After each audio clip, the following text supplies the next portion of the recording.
Ewan Thomas, MBE, is a gold medal winning athlete. He's represented his country at the Olympic Games and was part of the gold medal winning 4x400 relay team at the 1997 World Athletics Championships in Athens. Ewan's career was hampered by injury, but at the 1998 European Championships in Budapest, he won gold in both the individual and 4x400 relay events.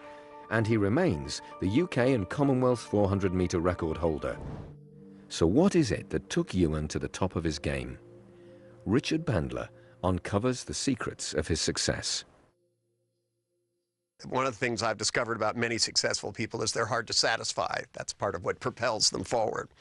But for you to consider entering these races and competing, you had to be able to have something which propelled you forward. You had to think of this as the thing to do. I mean, did you see yourself as a winner of races? I just wanted to, and everything I still do, be the best that I could be at that. Okay. Now, how did you get yourself to train every day?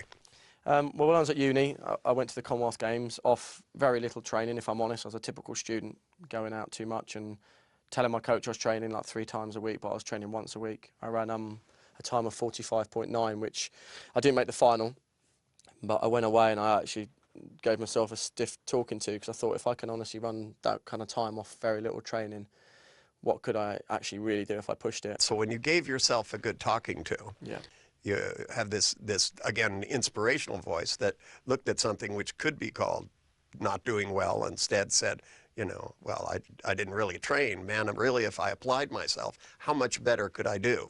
Yeah. Okay, and you have a tendency to listen to that voice as opposed to other Definitely. voices. And that's what happened. I finished my degree. I moved to Southampton. I worked in a clothes shop in Next, part-time in the mornings, folding clothes and selling clothes, and in the evenings I trained. And I just said to myself, because this was long before we had like government lottery funding, this was my mum and dad saying, look, we'll financially help you for a year, we'll pay your rent, let's see how good you could be.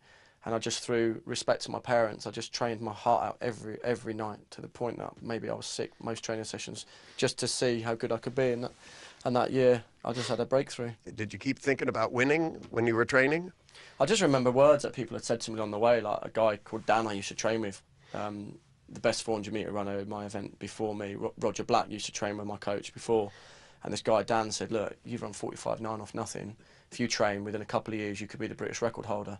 And I was like, oh, do you really think so? And once again, that did happen, but I didn't. It was hard to imagine it, because I was a long way off in terms of time from running what I had run. But you kept playing his voice over and over.